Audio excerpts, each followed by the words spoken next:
This is the Right Now podcast with Sarah Werner. Episode 33. Do I need a website?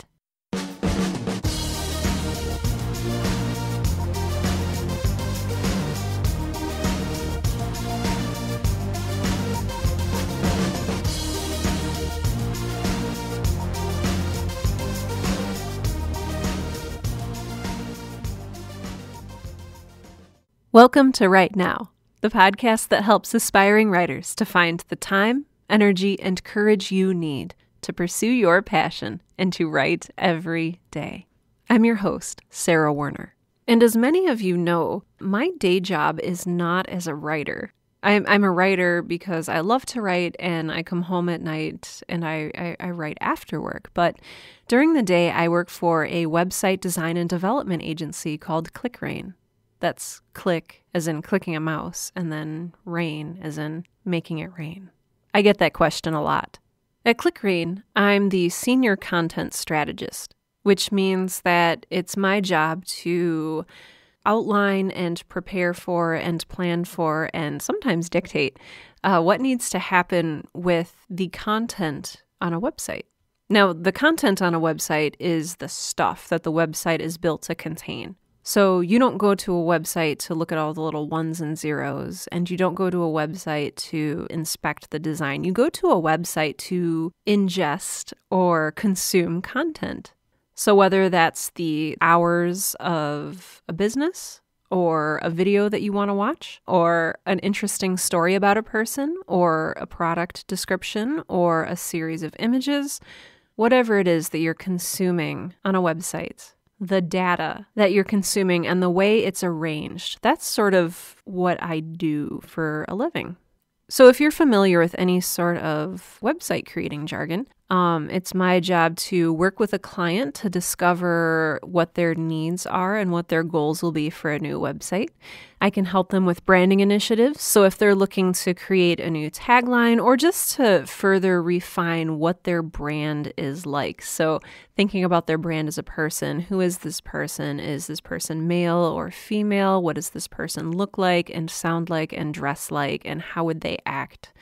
I also help with other branding initiatives, such as creating a voice and tone for the organization and just a lot of other stuff there. In addition to branding, I do information architecture, which means that I create sitemaps for websites, which is one of my favorite parts of the job.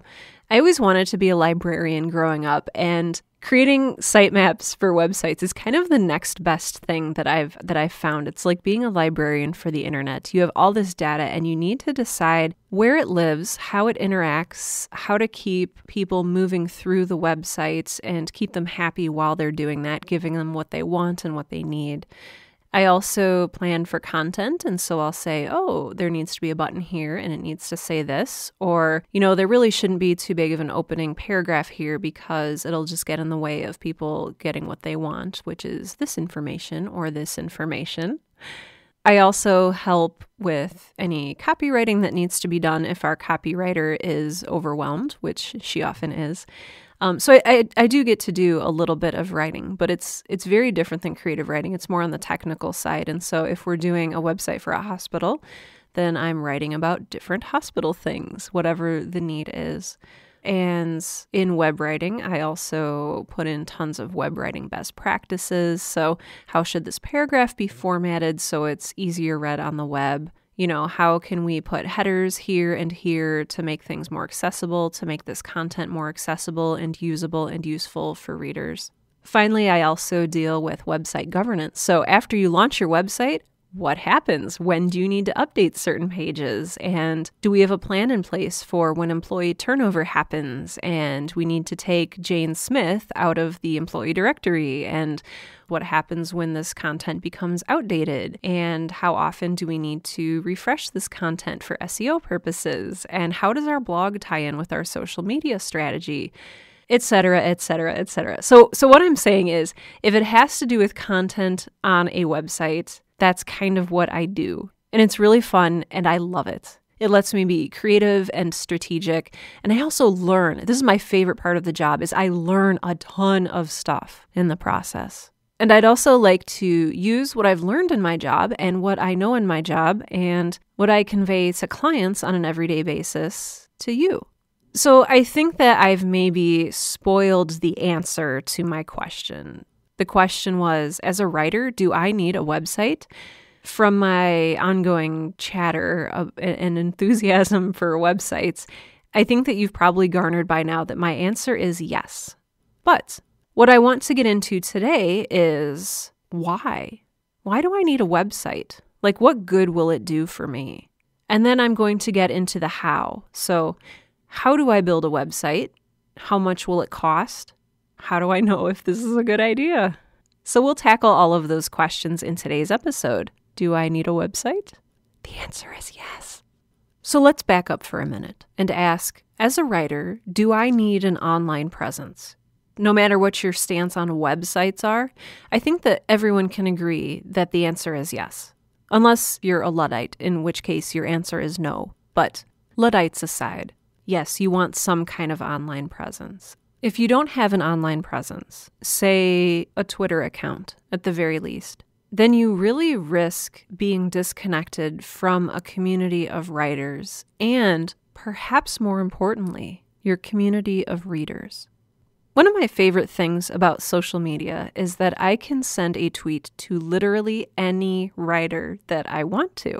One of my favorite writers, William Gibson, is on Twitter. And at any time, like right this second, if I wanted to, I could send him a tweet that says, I love your books and you're amazing. But I don't want to do that because I don't want to sound like a stalker. But I could do that. And by being on Twitter, William Gibson opens himself up to direct communication with his audience, which I think is amazing and wonderful and really, really makes me interested in wanting to read more of what he's written. It's also a great place for him to talk about his writing and his writing process and to build what we call a tribe. An audience or a tribe or a readership. We'll kind of get into building that up online later. But for now, I just want to say that, yes, it's probably a good idea for a writer to have some kind of web presence. The question that follows that then is, well, I have a Twitter account or I have a Facebook profile. I have some kind of social media platform presence. Why would I need a website? And that is an excellent question. And for me, it all comes down to ownership. A few months ago, or perhaps now it's even a few years ago, there was this big to-do about the social media platform Instagram. Instagram is a platform where you upload photos and people can heart them or comment on them, and it's just a lovely way to share those billions of selfies that you take with people around the world. The big to-do was regarding Instagram's policies, one of which had been amended to really sound like Instagram claimed ownership of all pictures posted to Instagram. Think about that for a minute. I mean, I don't maybe care so much about my selfies, but if you're a professional photographer who's using Instagram, and just think, the minute you upload one of those images to Instagram, you cease holding the rights to that property? That's a little yikes.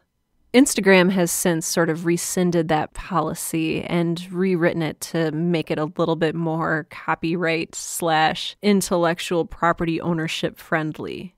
But it raised a very interesting question for me. And I hope that it raises an interesting question for you. And I know that we're writers and not photographers, but here's what I want to posit. Say you're a writer and you have a Facebook profile. You write some things directly into Facebook. You don't have a website, and so you constantly tell people, hey, check out my Facebook profile. You can find some of my writing on there, and et cetera, et cetera. What I want you to consider is that you do not own that Facebook page. If Facebook were to shut down next year or tomorrow, anything that you've published on Facebook would go away. You're not in control 100% of the content that you put on Facebook. You don't own it 100%. You're using a free third-party platform to publish your content, and that is definitely not something that I would advise. The same thing is true with Twitter. So if you have a really great Twitter presence and you've built that up and you use it to promote your book and share ideas and inspiration and encouragement about writing, that's awesome. But ultimately, you don't own Twitter. Twitter owns Twitter. And Twitter could shut down a week from now, 3 days from now, tonight. And then where would all of your content be? When I ask the question, do I need an online presence? The answer is yes. But I believe that you need an online presence that you fully own and control. You need a home on the web that is not owned by a third party like Facebook or Twitter or Instagram. You need a home on the web where you can sort of establish a digital base camp and conduct your operations from. So if you have your own website, you do fully own and control it in most circumstances. Having your own website also allows you to more fully brand yourself. You're not limited by the blue bars and boxes of Facebook or the 140 characters of Twitter or the fact that you cannot post links in comments within Instagram. You have full control over your brand, about how much you say and what you say. No one can flag you for inappropriate content.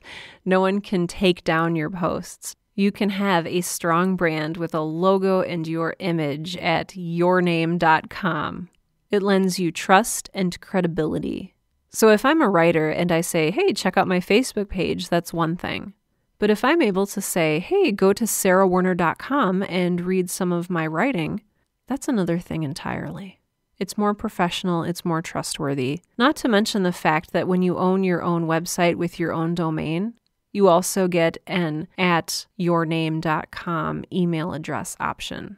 So this is why I send you to hello@sarahwerner.com and not like saucylibrarian93@hotmail.com.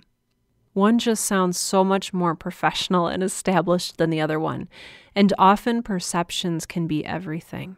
If you have your own website, that also gives you the option of having your own blog, a place that you own where you can share your thoughts and your feelings without having to disclaim like, hey, this doesn't necessarily reflect the opinions of my employer, as you've seen so many times on other social media platforms. In addition to blogging, there are also options within a website for building your readership, building your audience, building your tribe. You may have noticed that I have in the past solicited you to sign up for the Right Now newsletter by going to sarahwerner.com and filling out the black bar at the top of my website. A lot of marketing in the 21st century is all about building up a loyal audience, a loyal following, people who believe in your message, people who love your writing, people who are willing and excited to buy your next book. And by having your own website, you make this audience building, this tribe building a lot more simple and smooth. All right, so I've made a case for why it's important for a writer to have their own website. In addition to owning all of your content and legitimizing your presence on the web, your website is also what will come up in search results when someone goes to a search engine such as Google or Bing or Yahoo to search for you. You want something to come up. And that something should be your website. Additionally, your website can showcase your writing in a way that social media platforms such as Twitter or Facebook really can't. Finally, and this gets a little bit more into sort of the complex technicalities of building a website, but eventually, at the end of the day, your website can also serve as a selling tool for your book. So if you're selling an ebook, you can set it up through your website that people buy directly from you. And then websites like Amazon won't necessarily have to take a, 33%, 60%, 80% cut from your sales. So to answer the question, do I need a website? My answer is yes. So the follow-up question is, okay, how do I get a website? Do I have to pay some agency $35,000 to make me a new website? The answer to that is no. And in fact, this is something that you can do yourself. The absolute most important thing that I can tell you dealing with the how of building or having a website as an author is that it doesn't need to be incredibly complex. There are many, many very affordable and or free ways that you can get a website as a writer. I'll make sure that I link to all of these in today's show notes at sarahwerner.com. That's SARAHWERNER.com. But some of your options include WordPress, which you may have heard about. But there's two different versions, so to speak, of WordPress. There's WordPress.com, that's WORDPRESS.com, which takes care of all of the hosting, etc. for you if you're not, super into the technical details. And then there's also WordPress.org, WORDPRESS.org. And with that option, you can host it yourself. You can buy the domain wherever you want. You can choose hosting, whether it's at Bluehost or anywhere else. I host with Bluehost.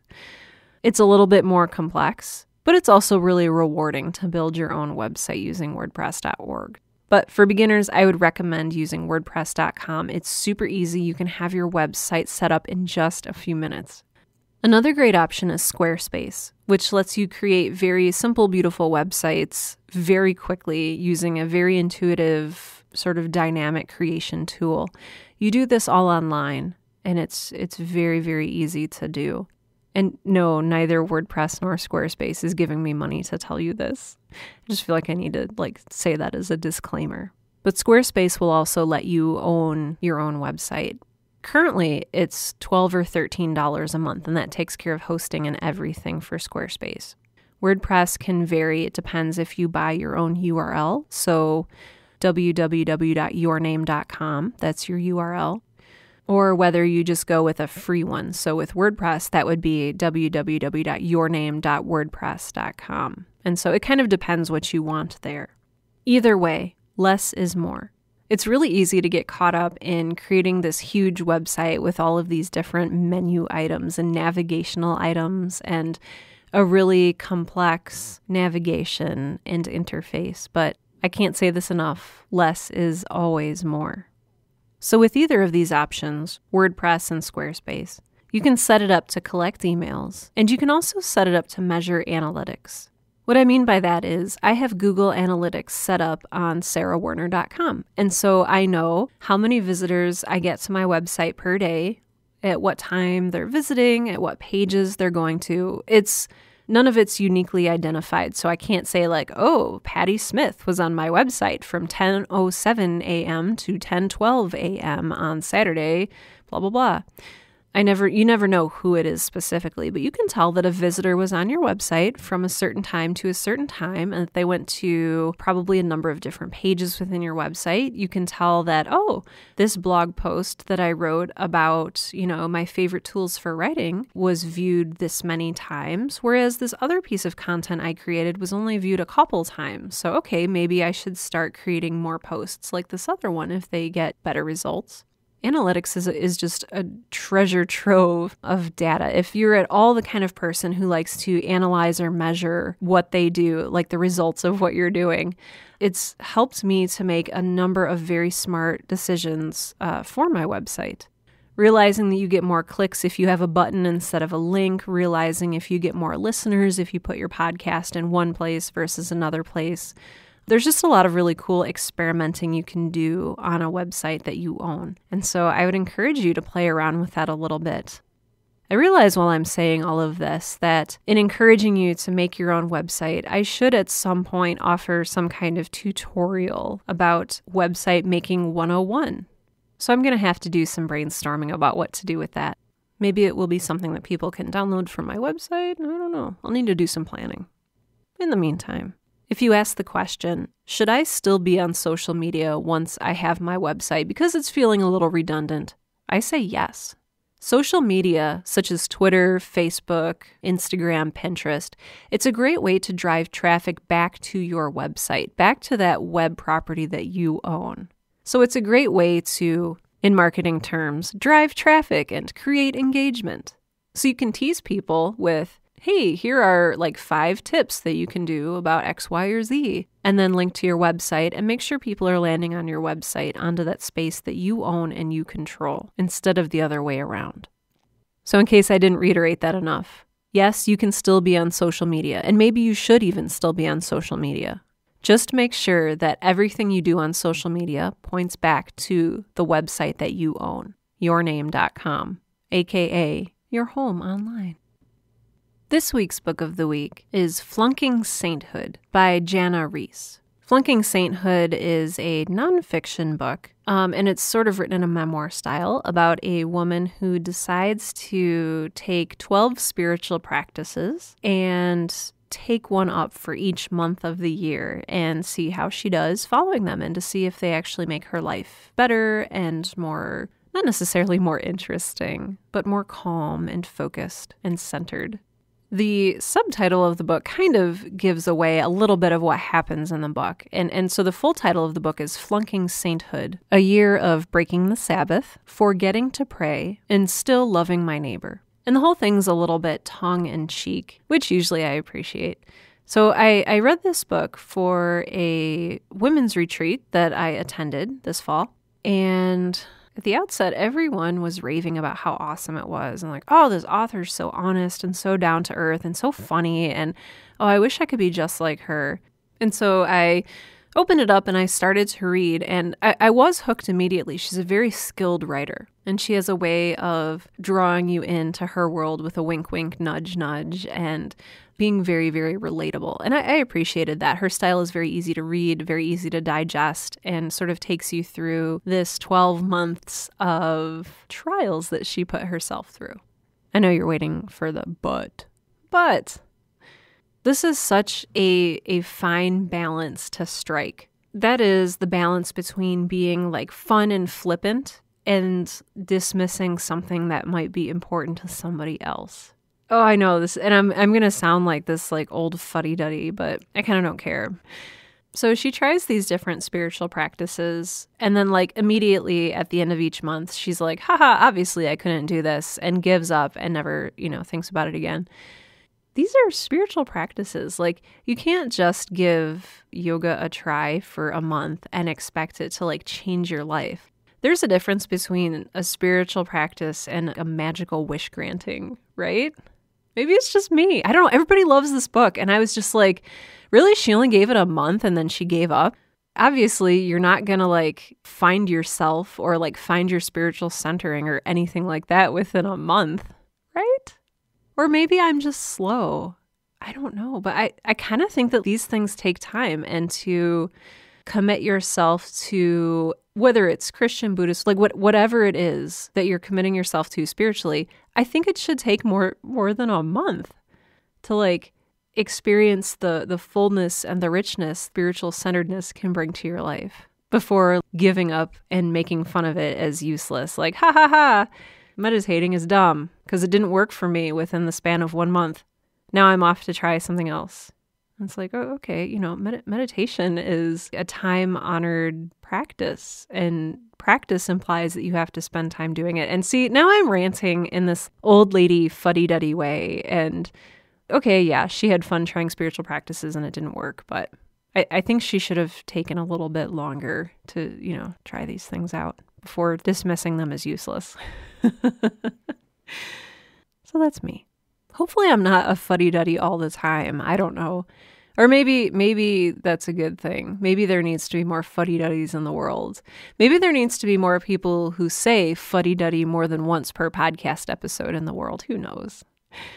In any case, I was not a huge fan of Flunking Sainthood by Jana Reese, but that goes against popular opinion. And so if this sounds like something that would be good for you, relatable for you, it is very well written. It's funny. It's down to earth, and it's grounded in a way that is relatable because she says, hey, I'm not perfect. I can't do all of these spiritual practices, and it's okay if you can't either.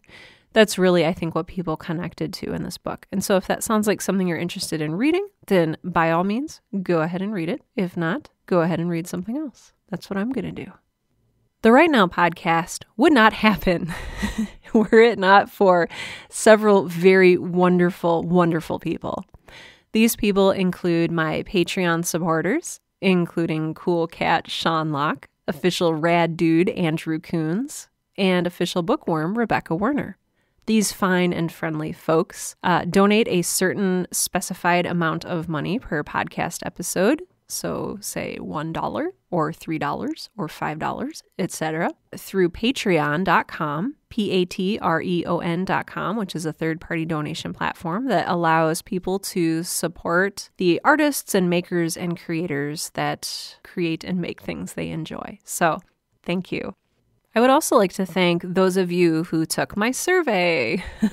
I sent out a survey recently through email, and it was like, hey, what do you like and what do you not like about my podcast? And what can I change? And how can I make this something that better helps you and better encourages you to write every day? And so if you have not yet taken my survey and you want to, all you have to do is go to sarahwerner.com. That's sarahwerner.com/survey. And it's right there available for you to take. There's only a couple questions, and I do invite you to be brutally honest. And so if you're like, oh, your podcast is the worst, let me know. And let me know how I can change it so that it's not the worst. Or if you think I'm doing a good job, that's okay too. So hey, let me know what you think. If you've had a website before and it just wasn't working for you, or if you have a website now and you're seeing great results, if you've never had a website and are kind of hesitant or curious about starting one, let me know your thoughts.